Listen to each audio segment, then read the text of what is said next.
Hello students, this is Reena Kushwaha. आज मैं आप लोगों के लिए एनसीईआरटी चैप्टर 2 पुष्पी पादपों में लैंगिक प्रजनन लेकर आई हूँ। Sexual reproduction in flowering plant. चलिए स्टार्ट करते हैं कि sexual reproduction in flowering plants में होता क्या है।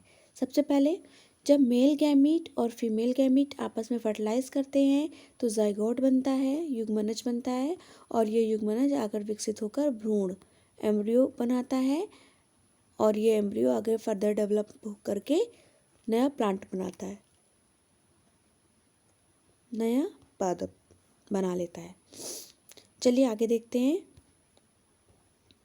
पुष्प की संरचना। पुष्प की संरचना में दो सहायक अंग होते हैं। दो जो सहायक होते हैं, मतलब दो पार्ट जो होता है बहुत इम्पोर्टेंट होता है। एक सहायक चक्र, एक आवश्यक चक्र। सहायक चक्र में आएगा बाह्य दलपुंज और दलपुंज। आवश्यक चक्र में आएगा पुमंग और जायांग। इस डायग्राम में आपको दिख रहा है कि जो ये बाह्य दलपुंज क्या होता है। कोई भी पुष्प आप लीजिए, उसमें देखिए जो ग्रीन कलर का पोर्शन दिखता है, ये इसको बाह्य दलपुंज बोलते हैं। अगर संख्या एक है, अगर हम एक इसको कहते हैं, एक लेते हैं तो इसको हम सेपल कहते हैं, और अगर इसका ग्रुप होता है तो उसको हम कैलिक्स कहते हैं। फिर इसके बाद जो कलरफुल दिखता है उसको हम क्या बोलते हैं? पेटल बोलते हैं। तो कलरफुल पोर्शन दिखता है दल बोलते हैं, और इसका जो ग्रुप होता है तो उसको हम करोला बोलने लगते हैं। फिर इसके बाद ये सहायक चक्र हो गया, बाह्य दलपुंज और दलपुंज। फिर हम आगे चलते हैं आवश्यक चक्र। आवश्यक चक्र में कौन कौन आता है? एक नर और एक मादा। नर अंग जो होता है वो पुमंग, नर अंग ये पुमंग है। ये हमने इधर बनाया पुनकेसर जिसको कहते हैं। इसका स्ट्रक्चर है, ये नर अंग होता है, और इसमें ऊपर की तरफ ये परागकोश है और ये पुतंतु लगा होता है, और इस परागकोश में परागकण भरे हुए होते हैं, और यही क्या कहलाता है? नर युग्मक कहलाता है, मेल गैमीट। ठीक, फिर आगे हम चलते हैं, देखते हैं फीमेल गैमीट भी एक है। फीमेल गैमीट जायांग। ये जो पोर्शन आपको दिख रहा है ये फीमेल पार्ट है, और इसमें देखिए सबसे ऊपर क्या होता है? स्टिग्मा, स्टाइल, ये ओवरी, वर्तिकाग्र, वर्तिका, और अंडाशय में ये डिवाइड होता है, ये वाला पोर्शन। ठीक है, ये फीमेल पार्ट है, और इसमें क्या भरे होते हैं? बीजांड होते हैं, बीज भरे रहते हैं। बीजांड कहते हैं इसको, और इसमें बीज भरे रहते हैं। ठीक है, और यहीं पे अंड कोशिका होती है, और इसको हम जब ओव्यूल का स्ट्रक्चर फर्दर आपको आगे समझाएंगे तब इसको और अच्छे से आपको समझ में आएगा। चलिए आगे बढ़ते हैं।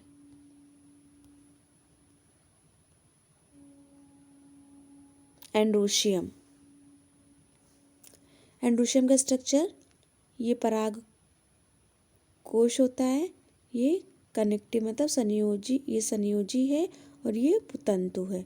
इसमें पराग कोश में परागकण भरे रहते हैं, ये संयोजी है और ये पुतंतु है, ये मेल है। अब हम इसको अगर काटते हैं, ये वाला पोर्शन इसको हम कट करते हैं तो ये इस तरह की संरचना दिखती है। ये जो डायग्राम दिख रहा है ये ऐसे दिखता है। ठीक, इसका एक पोर्शन हम लेकर बात करते हैं, ये इसको हम लघु बीजाणु धानी कहते हैं, जिसकी टोटल संख्या कितनी होती है? 4। इम्पॉर्टेंट है, पूछता है आपका कि लघु बीजाणु संख्या की धानी की संख्या कितनी होती है? 4। जो कि क्या करता है? इसको माइक्रोस्पोरेंजियम बोलते हैं, और ये लघु बीजाणु का निर्माण होता है। लघु बीजाणु कौन है? पराग कण। ठीक है, माइक्रोस्पोरोजेनेसिस की प्रक्रिया होती है, मतलब पॉलन ग्रेन्स का बनना, पराग कणों का बनना क्या कहलाता है? लघु बीजाणु जनन की प्रक्रिया कहलाती है। लघु बीजाणु जनन देखते हैं क्या है? पराग कण का निर्माण। ये वही वाला स्ट्रक्चर है, इसका एक पोर्शन हमने लिया है, ये वाला, इसको फर्दर कट के दिखाया है। तो यहाँ पे ये वाला जो पोर्शन है, सबसे बाहर की जो लेयर होती है वो हाइपोडर्मल सेल होती है। ठीक है, अधोस्तरीय कोशिका, ये अधोस्तरीय कोशिका क्या होती है, आकार में बड़ी हो जाती है। फिर आकार में बड़ी होने के बाद ये आर्चस्पोरियल सेल्स बनाती हैं। ये जैसे ये अधोस्तरीय कोशिकाएं आकार में बड़ी हो जाती हैं और फिर ये आर्चस्पोरियल सेल्स बनाती हैं। ये आर्चस्पोरियल सेल्स विभाजित हो जाती हैं, किसमें, समसूत्री यहाँ पे विभाजन होता है और दो प्रकार की कोशिकाएं बनाती हैं, एक कोशिका ये, एक कोशिका ये, प्राथमिक भित्ति कोशिका और प्राथमिक पुंज बीजाणु जनन कोशिका, प्राइमरी पैराइटल सेल और प्राइमरी माइक्रोस्पोरोजिनस सेल्स बनाती हैं। यहाँ पे आपको अच्छे से समझ में आएगा कि फिर क्या होता है, जो प्राथमिक भित्ति कोशिका होती है वो 3 लेयर में डिवाइड होती है, एक बाह्य स्तर, एक मध्य स्तर और एक टैपेटम। बाह्य स्तर मतलब सबसे बाहर का जो भाग है, बाह्य स्तर जो है सबसे बाहरी भाग है, फिर मध्य स्तर है, फिर अंदर टैपेटम पाया जाता है।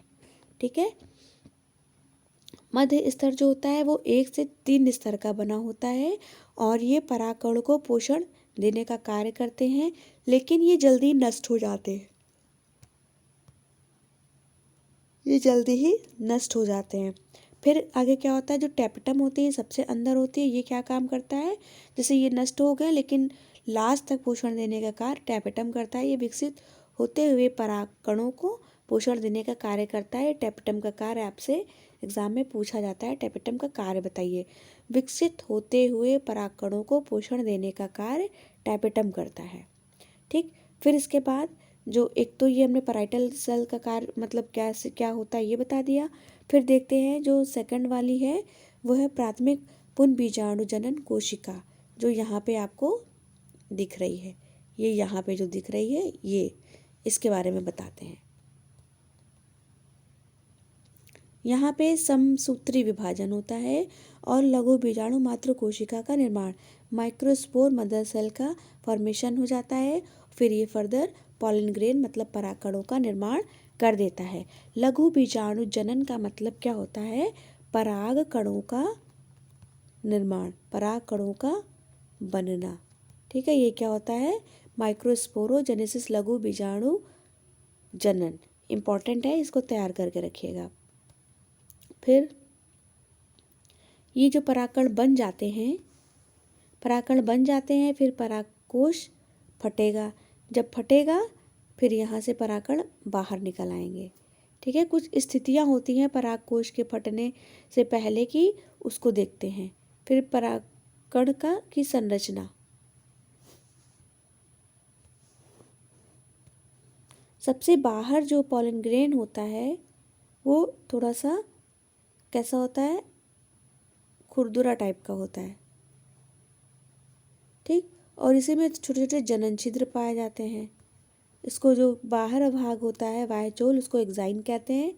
अंदर का जो चोल होता है वो चिकना होता है, वो इंटाइन कहते हैं, और बीच में एक केंद्रक होता है।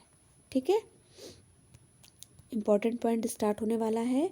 एक्साइन, बाह्य चोल बहुत अधिक प्रतिरोधक क्षमता वाले पदार्थ स्पोरोपोलिन का बना होता है।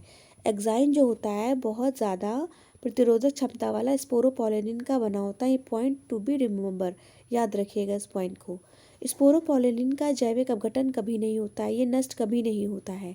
स्पोरोपोलिन चारों ओर से घेरे रहता है, इसलिए परागकण अपघटित नहीं होता और लाखों करोड़ों वर्ष यूं ही बना रहता, सुरक्षित बना रहता है, ये कभी खराब नहीं होता है। अंतःचोल, ये अंतःचोल किसका बना होता है, पेक्टोसेलुलोज का बना होता है, ये भी पॉइंट याद करना है, पेक्टिन और सेलुलोज का बना होता है।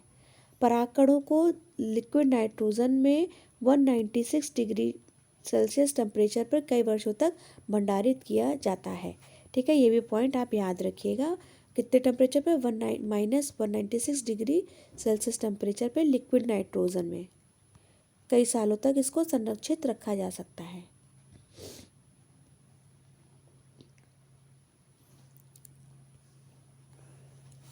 ये देखिए, जब पराग कोश होता है, हमने बताया था कि कुछ स्थितियां होती हैं उसके स्फुटन से पहले। ये फटने से पहले कुछ स्थितियाँ बना लेता है। क्या क्या हो जाता है, इसमें जो केंद्रक होता है वो विभाजित हो जाता है। एक बड़ा केंद्रक बना लेता है, एक छोटा केंद्रक बना लेता है। बड़ा केंद्रक को वर्धी केंद्रक कहते हैं और छोटा केंद्रक को जनन केंद्रक कहते हैं। ठीक है, ये जो बड़ा केंद्रक है प्रचुर मात्रा में वेजिटेटिव न्यूक्लियस, ये खाद्य का भंडारण करता है। और छोटा केंद्रक होता है, ये कायिक कोशिका के जीवद्रव्य में होती है। ठीक है, जनरेटिव न्यूक्लियस भी इसको कहते हैं। जब परागकोश में दो केंद्रक होते हैं तो इस स्थिति में परागकण परागकोश से बाहर निकलते हैं। परागकण पुष्प की वर्तिकाग्र पर पहुंचता है और पराग नलिका बनाता है। जनन केंद्रक विभाजित होकर दो केंद्रक बनाते हैं। इन्हें नर युग्मक मेल गैमीट कहते हैं। ठीक है, मेल गैमीट कहते हैं यहाँ पे। इस प्रकार एक परागकण में दो नर युग्मक उपस्थित होते हैं। ठीक है, जो ये पॉलन ये होता है, इसमें दो नर युग्मक उपस्थित होते हैं। फिर ये पॉलन ट्यूब बन जाती है, फिर इससे नर युग्मक जाते हैं और फीमेल का जो ये ओव्यूल वाला पार्ट होता है वहाँ पर जाके यहाँ पे फर्टिलाइजेशन की प्रक्रिया में पार्टिसिपेट करते हैं। इम्पॉर्टेंट पॉइंट्स कुछ हैं, वो चल के देखिए। 60% से अधिक आवृतबीजी पादप के परागकण इस दो कोशीय चरण में झड़ते हैं। ठीक है, या संगलित होते हैं। शेष प्रजातियों में जनन कोशिका समसूत्री विभाजन द्वारा विभक्त होकर परागकण के झड़ने से पहले 3 चरण दो नर युग्मकों को बनाते हैं। अनेक प्रजातियों के परागकण कुछ लोगों में गंभीर एलर्जी और श्वसन वेदना पैदा करते हैं। जैसे गाजर घास पार्थेनियम के परागकण एलर्जी का कारक है। जैसे आपको पता है जो पार्थेनियम होता है, गाजर घास होता है, वो कैसा होता है, वो एलर्जी मतलब एलर्जी कॉज करने का कारक होता है मनुष्यों में। श्वसन से संबंधित जो भी एलर्जीज होती है वो पार्थेनियम गाजर घास के द्वारा होने की संभावना होती है। और ये पॉइंट आप याद रखिएगा कि आवृतबीजी पादप के जो परागकण होते हैं वो 2 सेल्ड स्टेज में झड़ने लगते हैं और नॉर्मली जो अदर होते हैं वो 3 सेल्ड स्टेज में झड़ते हैं। ठीक है, फिर है जायांग। जायांग क्या होता है, ये फीमेल पार्ट होता है। ये स्ट्रक्चर आपको हम पहले ही बताया है हमने, वर्तिकाग्र, वर्तिका और बीजांड अंडाशय। ठीक है, इसको और अच्छे से दिखाया है, देखिए ये वर्तिकाग्र है, ये वर्तिका है और ये अंडाशय है।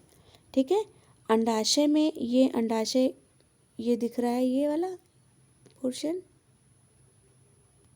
ठीक, ये जो है सबसे इसका वाय आवरण कहलाता है, ये अंता आवरण है, ये पूरा बीजांड का ही स्ट्रक्चर है और यहाँ पे बीजांड द्वार है और ये इसको भ्रूण कोश कहते हैं और न्यूसिलस है यहाँ पे और चलाजल पार्ट ये है और ये इसको हम फ्यूनिकल कहते हैं। जो व्रंत दिख रहा है इसको फ्यूनिकल कहते हैं। इसका स्ट्रक्चर आपको और अच्छे से आगे समझ में आएगा।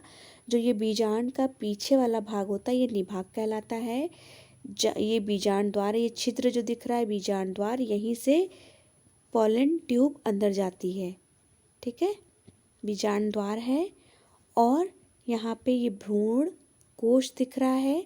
इसका स्ट्रक्चर आपको और आगे बताएंगे। ओव्यूल का स्ट्रक्चर अच्छे से, यहाँ पे 3 प्रतिमुखी कोशिका होती है, 2 पोलर न्यूक्लियाई होते सेकेंडरी न्यूक्लियस जिसको कहते हैं और 2 सिनर्जिड सेल, 1 अंड कोशिका होती है। ठीक है, तो इसको हम क्या कहते हैं, भ्रूण कोश कहते हैं।